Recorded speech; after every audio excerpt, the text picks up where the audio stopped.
하겠습니다.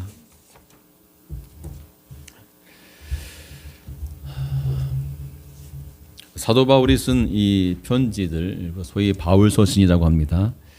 이 모든 바울서신은 각각 그 저작의 동기를 가지고 있습니다. 쉽게 말하면 편지를 쓴 이유가 있고 그 편지를 통해서 뭔가 해결해야 할 목적이 있다는 것입니다. 물론 바울의 그 서신 첫 번째는 대부분이 이제 안부를 묻는 인사를 하는 그런 어떤 내용들이 있고요. 그리고 그 다음에 또 마지막 보시면 거의 다 이제 그 편지를 쓰게 된 이유에 대해서 보통은 대개 다 교회가 당면한 문제들, 그 문제를 해결하기 위한 그런 어떤 행동 지침들을 바울이 제시하는 그런 내용들로 이제 마무리가 되고 있는 것을 확인할 수가 있습니다. 그런데 이 바울 서신의 가장 중요한 한가운데 그럼 있는 내용은 무엇일까요? 보통 모든 서신들이 원래 그 의도가 있고 목적이 있는데 놀랍게도 사실 바울 서신들 자세히 보시면 더 많은 내용, 그 교회가 당면한 문제보다 그것을 해결하기 위한 어떤 실천 해결책보다 더 많은 내용들을 분량들을 차지하는 내용인데 그것이 무엇이냐면 바로 예수 그리스도에 대한 내용들이 그 중간을 차지한다는 것입니다. 물론 당시 많은 그런 바울 서신의 대상이 되고 있는 그런 교회들은 이방 지역에 세워진 교회가 대부분이었고 또 세워진 지 얼마 안 됐기 때문에 여러 가지 문제가 발생하는 것이 사실이었습니다. 그리고 바울은 그런 문제들을 이제 해결하기 위해서 편지를 쓰고 있는 것이지요. 근데 우리가 보통 편지 쓸 때 어떤 문제가 있으면 그 문제를 해결하는 것이 그 편지의 목적이라면 아마 상당 부분의 많은 분량을 그 문제에 대한 해결책을 쓰는 것이 맞아 보일 것입니다. 근데 바울은 그렇게 하지 않고 그 문제 해결보다 항상 앞서서 먼저 설명하는 것이 있습니다. 오늘 본문도 이제 그 내용이 되고 있는데요.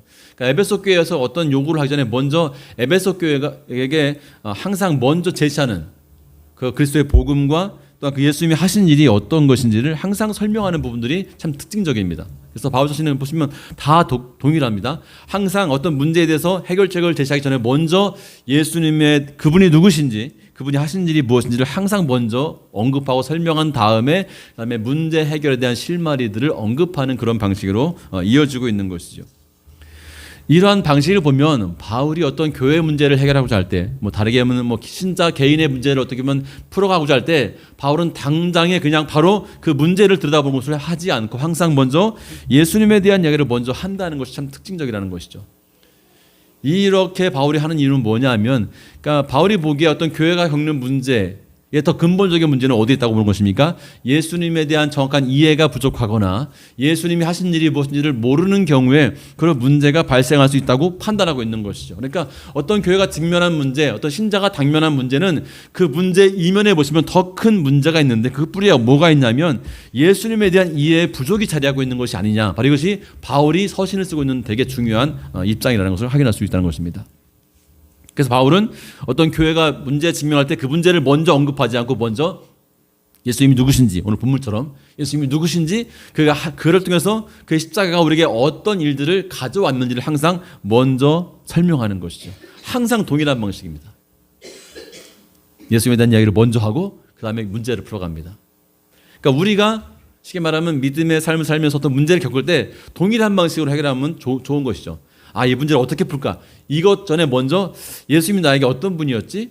또 그분이 그분이 나에게 어떤 일들을 이루어 놓았지를 먼저 정확히 설명하시고 인식한 다음에 그 문제 해결로 들어가야 한다는 것이 바울의 되게 중요한 신앙의 팁이 되고 있는 것입니다. 자, 오늘 보시면 2장 초반에 어떤 내용이었습니까? 지난주 함께 봤지만 바울이 말하는 2장 초반의 가장 중요한 내용은 너희가 갖고 있는 그런 구원은 너희가 기여하고 너희가 어떻게보면 지분을 갖는 그런 것이 아니라 너희의 구원에 대한 100%의 지분은 누구에게 있다고 말하고 있습니까? 예수님에게 있다고 말하고 있는 거죠. 그러니까 신자의 구원은 어떤 교회의 구원은 전적으로 다 100% 예수님이 지분을 가지고 있다고 말하고 있는 것이죠.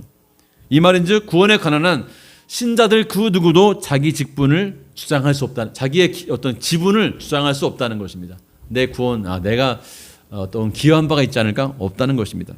한 신자의 구원에 대해서 목사도 지분이 없고 교회 공동체마저도 지분이 없다는 것이 바울의 중요한 언급입니다. 그 모든 구원의 지분의 전체는 다 예수 그리스도의 것이라고 말하고 있는 것이죠. 그래서 오늘 보시면 바울은 하나님의 구원에 관한 한 그 어떤 사람도 자기 자신은 물론이거니와 그 어떤 타인들도 그 구원에 대한 자기 지분을 주장할 수 없다고 말하죠. 13절 말씀을 이런 말을 합니다. 전에 멀리 있던 너희가 그리스도 예수 안에서 그리스도의 피로 가까워졌느니라. 정확합니다. 너희가 구원받은 것, 너희가 하나님과 하나 된 것, 가장 중요한 근거는 오직 그리스도 예수 이거밖에 없다는 것입니다. 다른 그 어떤 것도 너희의 구원에 참여하거나 구원에 입하지 않은 것이 없다고 말하고 있는 것이죠. 근데 바울이 이런 말을 한다는 이유는 그 배경에 어떤 것이 있냐면, 쉽게 말하면 에베소 교인들 중 적지 않은 사람들이 그 구원을 자꾸 예수님의 선물보다 뭔가 우리가 기여한 바가 있지 않을까 하는 그런 생각들이 있었음을 알 수가 있어요. 한국교회도 보시면 많은 신자들이 그 구원에 대해서 자기의 지분이 있다고 생각합니다. 내 지분이 얼마큼 있는 거 아닐까? 내 결단과 내 용기와 내 헌신이 내 구원에 좀 어느 정도 기여한 바가 있지 않을까 생각하는 것이죠. 근데 바울은 전혀 아니라는 것이죠. 이것을 가장 먼저 지금 바울이 밝히고 있는 것이에요. 너희의 구원은 다 100%다 지분은 다 예수님께 있다는 것입니다. 자, 그럼 예수님의 입장은 어떤가? 예수님의 한번 직접 예수님의 말씀을 좀 들어볼 필요가 있죠. 한번 보겠습니다. 마가복음 11장을 좀 보겠습니다. 마가복음 11장 22절 말씀입니다. 우리가 흔히 이 말씀 보시면 그 다음에 뭐 믿음에 대한 기도에 응답하시는 그 하나님에 대한 내용들이 나오고 있는데요. 자, 마가복음 11장 22절 말씀 보시면 그 중간에서 베드로가 이제 예수님께 무화과 나무 거 마른 거 이야기하면서 할 때 예수님이 그들에게 그런 말을 합니다. 22절 말씀 이렇게 말씀하죠. 예수께서 그들에게 대답하여 이르시되 하나님을 믿으라 하면서 이제 쭉 말씀하세요. 믿는 거를 계속 말씀하세요. 근데 여기서 이 하나님을 믿으라는 말이 보시면 우리가 한글 성경으로 볼 때는 우리에게 뭔가 우리 보고 믿으라고 하는 것 같아요. 그렇죠? 근데 이 헬라어 성경을 보시면 더 정확한 의미가 나오는데 그것은 뭐냐면 헬라어에 보면 정확히 너희는 하나님의 믿음을 가지라고 되어 있습니다. 너희는 하나님의 믿음을 가지라. 하나님의 믿음을 취하라는 것입니다. 그러니까 믿음은 기본적으로 누구의 믿음이라는 것입니까? 예수님이 이해하는 한 믿음은 하나님의 믿음이에요. 그리고 하나님의 믿음을 갖는 것이 바로 우리의 신앙이라고 보고 있는 것이죠.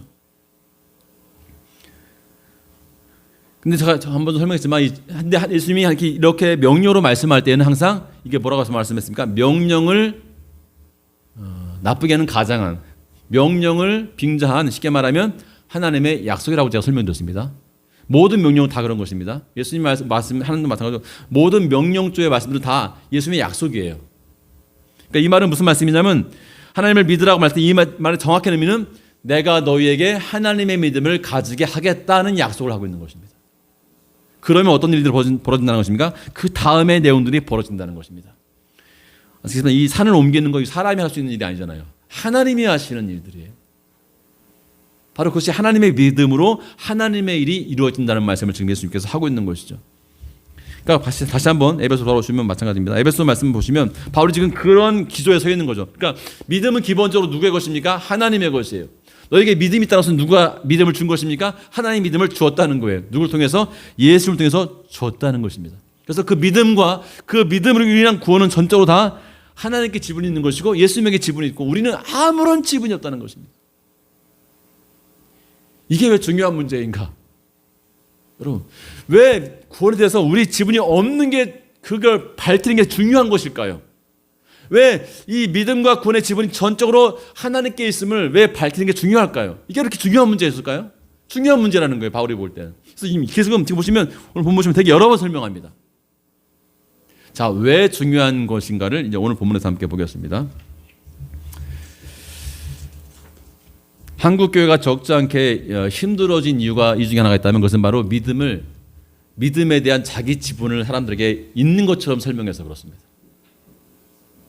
심지어 어떤 큰 교회들은 우리 교회가 뭐 하나님 나라에 큰 지분을 행사하는 것도 생각합니다.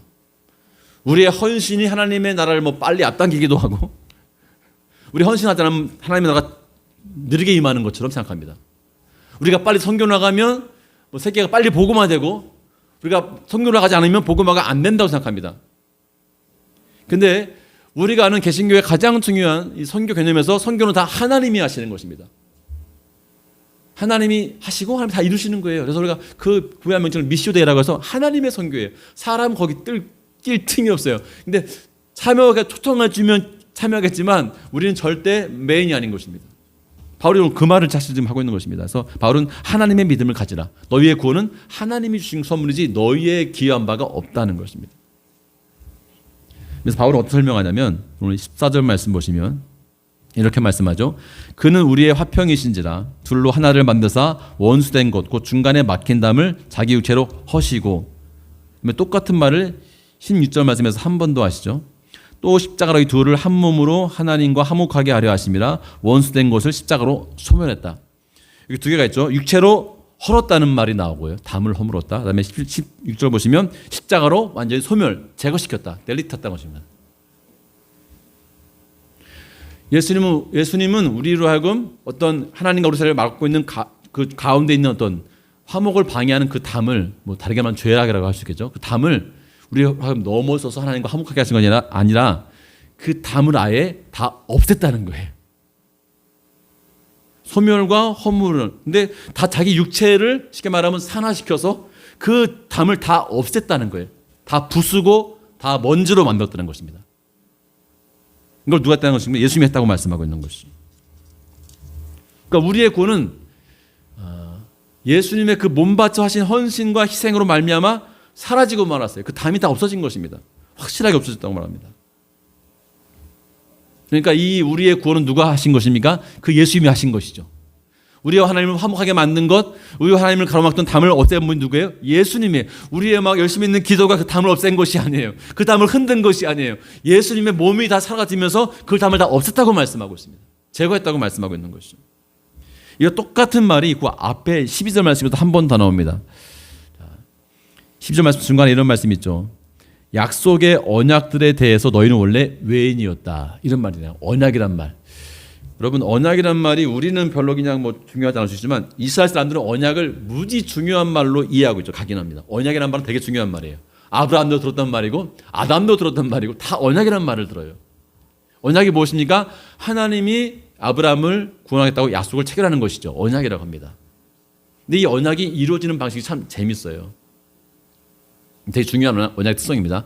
우리가 보통 계약을 하면 한편에서 어기면 계약이 취소가 되죠. 계약했다가 집을 사게 됐는데 한쪽에서 계약을 파기하면 계약 무효예요. 근데 언약은 여러분 그런 계약이 아닙니다. 그래서 다르게 언약이라는 말을 쓰고 있는 건데, 언약은 뭐냐면 절대 깨지잖아요. 누가 깰 때까지, 언약을 처음에 제안하신 분이 깰 때까지는 깨지지 않는 것이 언약이에요. 그래서 여러분 아브라함 보시면 아브라함이 나중에 믿음의 사람이 되는데 그것이 아브라함이 막 너무나 신실하게 변화되고 바뀌어서 되는 게 아니에요. 하나님이 그 언약을 계속 유지하기 때문에 언약이 이루어지는 것입니다. 여러분 이스라엘 역사를 쭉 보세요. 역사 가운데 이스라엘 백성이 계속 하나님의 구원을 받지 않습니까? 근데 그 구원받을 때마다 보시면 이 사람들이 회개하고 죄를 회개하기 때문에 그 구원받는 건가요? 아니에요. 하나님이 약속했기 때문에 구원시켜주는 거예요.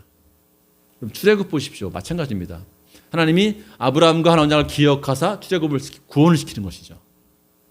그러니까 언약은 뭐냐면 사람이 아무리 깨고 망가뜨려도 언약을 맺은 하나님이 깨지 않느나 깨지 않고 계속 이루어지는 거예요. 근데 그 언약이 아예 대상이 아닌 사람들은 아무리 구원받고 싶어도 구원을 받을 수 없다는 게 이 언약의 의미입니다. 원래 에베소 교인들 너희들가 원래는 언약 밖에 있었지만 예수님 때문에 그 언약에 포함되었다고 지금 말씀하고 있는 거예요. 그러니까 너희가 구원받는 거 다 누구 때문이야? 너희에게 있지 않고 구원의 모든 그거는 하나님의 언약에 있다고 말하고 있는 것이죠. 그러니까 우리의 구원은 철저히 누구에게 있는 것입니까? 하나님께 다 근거가 있는 것입니다. 나는 이제 하나님과 언약을 체결했으니까 난 신실하게 살아야 되겠다. 그럼 내가 구원받겠지? 그런 구원이 아니에요. 구원은 전부 다 하나님이 언약을 체결하신 다음에 다 하나님이 언약을 이루어 가시는 분이니까 언약을 체결한 분도 하나님이시고 언약을 이루시는 분도 누구십니까? 하나님이라는 거예요. 그 언약의 체결과 성취 중에서 받는 구원도 누구의 것입니까? 결국 하나님의 것이라고 말씀하고 있는 거죠.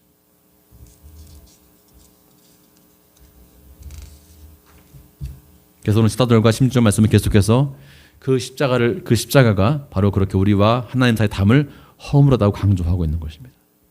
오직 우리의 구원의 100% 지분 다 예수님께 있다는 것입니다. 그러니까 우리의 구원은 기본적으로 우리가 기여한 바가 없고 참여한 바가 없는 것이죠. 그런 의미에서 이 구원은 되게 안전한 것이라는 것이 바울의 이해입니다. 사람이 참여했으면, 사람이 배반하면 그 구원이 흔들릴 수 있어요. 사람의 헌신이 만약에 구원을 만들었다면 사람이 헌신하지 않으면 구원이 흔들 수 있는 거잖아요. 그러나 우리가 받은 구원은 사람의 헌신과 사람의 열심과 결단에 근거하지 않고 예수님의 완벽한 그 헌신에서 근거한 것이기 때문에 그 어떤 사람의 행동에 의해서 흔들릴 수 없다는 것이 바울의 지금 설명인 것입니다. 너희가 받은 구원 확실하고 흔들리는 것이 아니야. 염려하지 말라는 것입니다. 왜요?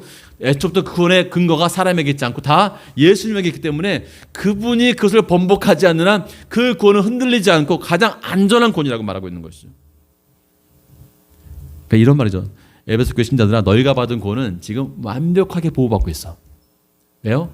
이미 그것을 이루신 분이 완벽하게 다 해결했고 지금도 그 구원은 너희에 의해서가 아니라 그 예수님의 십자가, 이미 완벽히 행하신 그 십자가에서 완벽히 보호받기 때문에 흔들릴 이유가 없다고 말하고 있는 것입니다. 사람의 열심에 흔들리지 않아. 사람의 게으름 때문에 그 구원이 흔들리냐? 그렇지 않다는 것입니다. 사람의 어떠함에 의해서 이 구원이 막 뿌리쳐 흔들리는 그런 경우는 절대 없다는 것이 바울의 중요한 고백이 되고 있는 것이죠. 그러면서 바울이 한 가지를 더 언급해서 이 구원이 얼마나 안전하고 든든한 것인가를 한 번 더 설명하는데 바로 그 말씀이 17절 말씀에 나옵니다. 여기 보시면 이런 말씀합니다. 또 오셔서 먼데 있는 너희에게 평안을 전하시고, 평안이라는 말 하나님의 구원이고 하나님 나라일 수 있습니다. 이제 중요한 단어가 또 왔다는 것입니다. 우리 지난번 설명했지만 여러분, 예수님의 제자들이 진짜 예수님의 제자로 변신하고 전환되는 그 순간이 언제입니까? 두 번째 갈릴리에서 예수님을 만날 때이죠. 근데 거기 보시면 예수님이 그들을 찾아가십니다. 자기를 배반하고 십자가를 지고 떠나간 제자들을 찾아오시죠. 제자들 입장에서는 예수님이 오신 것이에요. 배반한 자기들에게 예수님이 찾아오신 것입니다. 그래서 옛날 버렸던 다시 그물을 잡고 일하고 있는 그들에게 예수님이 찾아오시는 것입니다. 배반한 우리고 더 이상 예수님을 따를 소망이 없고 그럴 의도가 없는 사람들인데 그 우리를 예수님이 찾아오신 것입니다. 근데 그 찾아오신 예수님을 만난 다음에 이 자들이 완전히 새로워지는 경험을 하고 있는 것이죠. 찾아오시는 예수님. 그러니까 구원은 기본적으로 그분이 오심으로써만 가능한 것입니다. 우리가 하나님을 찾는다고 그분이 우리한테 우리가 찾아갈 수 있는 그런 분이 아니라는 거죠. 하나님은 기본적으로 오실 때만 만날 수 있는 분이라는 것이죠. 우리 예배가 무엇입니까? 하나님께 나가는 것입니까? 아닙니다. 그분의 찾아오심을 사모하고 구하는 것이 예배이고 기도입니다. 내가 가서 내가 내 말을 다 하고 내가 내 원하는 바를 성취하겠다. 하나님께 나가는 것 불가능한 것이죠. 사람들은 하나님께 나아갈 수 없습니다. 하나님이 오실 때만 그 하나님을 만날 수가 있는 것이죠. 근데 바로 구원이 그런 방식으로 온다는 거예요. 구원은 우리가 열심히 올라가서 붙잡고 쟁취하는 그런 것이 구원이 아니라 구원은 기본적으로 예수님이 와서 줄 때만 얻을 수 있는 것이다. 그런 의미에서 이 구원은 전적으로 100%다 지분이 예수님께 있다는 거예요. 찾아와서 구원을 주시고 그분에게 지분이 있는 것이 우리가 절대 그 구원에 대해서 지분을 행사할 수 없다고 바울이 지금 말하고 있는 것입니다.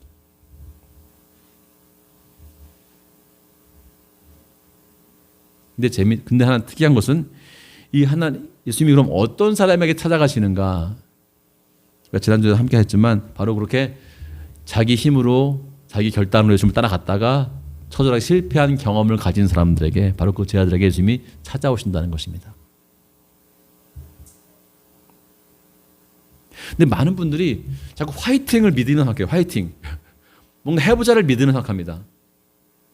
성경은 항상 반대로 말해요. 바울도 지금 반대로 이해하고 있어요. 화이팅 아니야. 화이팅도 해볼 힘도 이제 없어. 그럴 의욕도 안 나고 그럴 면목도 없는 사람들, 놀랍게도 그들에게 예수님이 찾아오신다는 것입니다. 그 자리에서 구원이 나타나고 그 자리에 하나님 나라가 임한다는 것이죠. 오늘 좀 본문을 좀 크게 보시면 바울이 앞에서 하는 말은 무엇입니까? 너희 원래 에베소 사람, 너희들은 원래 이스라엘 사람도 아니었고 언약의 대상도 아니었고 그냥 외인이고 바깥 사람이었어. 근데 지금 뭐라고 말합니까? 22절 말씀 보시면 너희가 지금 하나님이 거하실 처소가 되고 있다는 것입니다. 정반대의 말을 지금 하고 있는 거예요. 성전이 되고 있다고 말해요. 예전에는 하나님과 관계없는 사람들이고 약속의 대상도 아니었고 하나님의 언약의 대상도 아니었는데 너희가 이제 예수 그리스도로 말미암아서 지금은 하나님이 거하시는 성소가 되고 있다고 말하고 이 말을 하고 있는 것입니다. 이 큰 그림을 지금 보고 있는 것이죠. 중요한 것은 이 예수님 이전에 너희가 어떤 사람이었느냐, 외인이고 그리스도 밖에 있던 사람이었다. 이것이 너희의 원래 모습이라는 것입니다. 근데 지금은 너희가 하나님이 거하시는 처소가 되고 있다고 말하고 있는 것이죠. 이 구도를 잘 기억하시면서 이것을 여러분, 이 구도가 어디 나옵니까? 정확히 보시면 창세기에 나오고 있는 것입니다. 하나님 빛을 만드실 때 빛 가운데 빛을 만드시는 분이 아니잖아요. 어둠에다가 빛을 하시니까 빛이 생기죠. 무질서에다가 말씀하시니까 질서가 잡히는 방식입니다.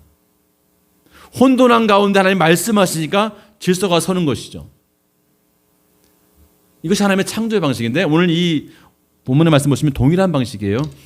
하나님 밖에 있던 너희가 예수님 때문에 하나님 안으로 옮겨집니다. 그러니까 쉽게 말하면 하나님 말씀이 없기 때문에 무질서한 너희들이 혼돈 뿌린 너희 가운데, 어둠 뿌린 너희 가운데 예수님이 빛을 넣으셨고 질서를 넣어주셨고 생명을 넣었다. 이 말씀을 지금 하고 있는 것입니다. 이 유대인 바울의 생각 속에 이 정확히 하나님의 창조의 이야기가 딱 그림이 세팅이 되어 있습니다. 그러니까 너희가 원래 혼돈이었어. 너의 인생은 원래 흑암이었어.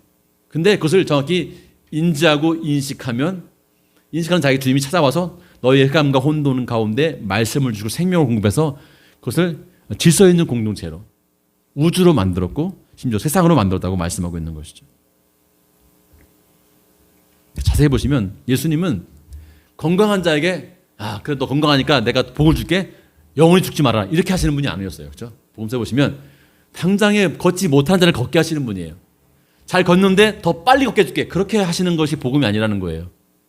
더 나아가서 빛 가운데 더 빛을 더하시는 그런 예수님이 아니라 빛이 없는 어둠에 빛을 더하시고 생명이 없는 자에게 생명을 공급하시는 분이 예수님이세요.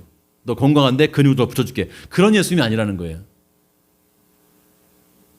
그러니까 예수님의 일은 항상 여러분 창조의 방식으로 진행되는 것입니다. 근데 이 창조의 방식이 어디에 임하냐면 정확히 예수님이 빛이라 말씀을 어디에 하시냐면 어둠에게 하시는 거예요. 일어나 걸으라고 하시는 말씀을 누구에게 합니까? 걷지 못하는 자에게 하시는 거예요. 이제 보라는 말씀을 누구한테 하십니까? 보지 못하는 자에게 하시는 것입니다. 난 잘 보는데, 난 잘 걷는데, 난 어둠이 아닌데 이런 자에게 예수님이 절대 말씀을 주지 않는다는 것입니다. 자신이 어둠이 있는 것을 알고 나 어둠뿐이다. 난 걷지 못하는데 나 하나님께 나아갈 수 있는 힘도 없고 그럴 아직 지혜도 없는데 이것을 철저히 인정하는 자에게 예수님이 지혜를 주시고 걷게 하시고 보게 하신다는 것입니다. 그러니까 예수님이 하시는 모든 창조의 방식과 똑같은 것입니다. 근데 많은 사람들이 예수 믿는 다음에 나는 이제 보는구나 생각합니다. 내가 이만큼 볼 수 있다. 이제 판단이 가능한데 나 이제 걸을 수 있겠어. 주님께 내가 마음껏 맘만 먹으면 뛰어갈 수 있겠어. 이런 사람에게 주님이 그래 더 걸어라 더 잘 뛰라 이렇게 말씀하시는 분이 아니라는 거예요. 그런 사람에게 하나님 나라가 임하는 것이 아니라는 것입니다. 유대인들이 바로 그런 사람이었죠. 우리 율법 지키는데요. 성전이 있는데요. 우리 제물 드린 다음에 깨끗한 받는데요.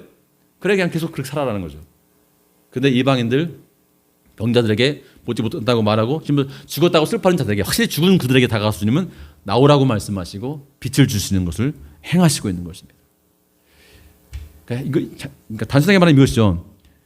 내 인생을 흑암과 혼돈이라고 인식하는 사람들, 내 인생이 정말 흑암과 혼돈뿐이구나. 수많은 염려와 근심과 슬픔에 내 인생이 둘러싸여 있구나. 이것을 정직하게 인정하는 자들 가운데 주님이 찾아오신다는 것입니다. 그리고 그 자리에 빛을 주시고 그 자리에 걷는 힘을 주시고 보지 못하는 자에게 보게 하는 힘을 그분께서 주신다는 것입니다. 이것이 바로 본문에서 바울은 이것을 화목이라고 설명해주고 있습니다. 그러니까 하나님은 나 이제 이 정도면 의롭습니다. 나 이제 이 정도면 예배할 수 있고 나 혼자 기도할 수 있습니다. 나 이제 이 정도면 웬만큼 주님 때문에 능력이 생긴 것 같습니다. 병 고치는 힘도 있고 말씀을 이해할 힘도 있습니다. 이런 사람들 가운데 하나님이 일하시는 것이 아니라 예수님은 오히려 여전히 힘없고 무능함을 고백하는 사람들 가운데 찾아와서 전능하심을 부여하신다는 것입니다. 내 삶에 어둠이 가득하다는 것과 근심이 많다는 것을 인정하는 그들 가운데 주님이 찾아와서 그 어둠을 밝히시고 빛으로 밝히시고 그 슬픔을 바뀌어서 기쁨이 되게 하신다고 말씀해 주고 있습니다. 그런 일들이 우리가 하나님과 함께 사는 신앙 여정이라고 말씀하고 있는 것이죠. 오늘 22절 말씀 보겠습니다. 이렇게 말씀하죠. 너희도 성령 안에서 하나님이 거하실 처소가 되기 위해서 그리스도 예수 안에서 함께 지어져 가느니라. 이 너희라는 말, 여러분의 이름을 넣어도 마찬가지가 되겠죠. 한번 여러분의 이름을 넣어보세요. 너도 나도죠. 성령 안에서 하나님이 거실 처소가 되기 위해서 한 가지 조건이 있죠. 바로 앞에 있는 말씀이에요. 우리가 이방인이어야 되고 그리스도 밖에 있었던 사람이어야 되고 정확히 인지하라는 것입니다. 우리가 언약에 대해서 외인이고 우리의 인생은 예수님 없던 우리 인생은 온전히 흑암과 어둠과 혼돈뿐이었음을 인정하는 사람에게 예수님께서 바로 이러한 것들을 허락하신다고 말씀하고 있습니다. 그러니까 여러분 예수님은 기본적으로 지금도 창조하시는 일을 되게 좋아하시는 분이세요.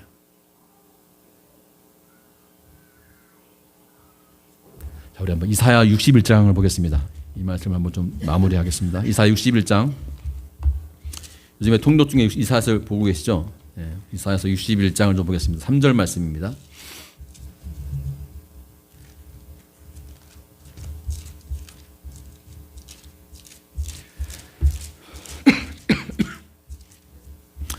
이사야 61장 3절 말씀을 한번 다 함께 읽어보겠습니다. 자, 3절 말씀 함께 읽을까요? 시작. 무릇 시온에서 슬퍼하는 자에게 화관을 주어 그 죄를 대신하여며 기쁨의 기름으로 그 슬픔을 대신하여 찬송의 옷으로 그 근심을 대신하시고 그들이 의의 나무 곧 여호와께서 심으신 그 영광을 나타낼 자라 일컬음을 받게 하려 하십니다. 세 번역으로 읽어보시면 이렇습니다. 시온에서 슬퍼하는 사람들에게 제 대신에 화관을 씌워주시며 슬픔 대신에 기쁨의 기름을 발라주시며 괴로운 마음 대신에 찬송이 마음에 가득 차게 하셨다. 그리하여 사람이 그들을 가리켜 의의 나무 주님께서 스스로 영광을 나타내시려고 손수 심으신 나무라 부른다. 이게 무슨 말씀이냐면 메시아는 구원자는 슬픔을 당한 자에게 기쁨을 주시는 분이라는 것입니다. 죄가 있다고 회개하는 그 죄를 뒤집어 쓴 사람에게 그걸 벗겨내고 꽃 화관을 씌워주신다는 것입니다.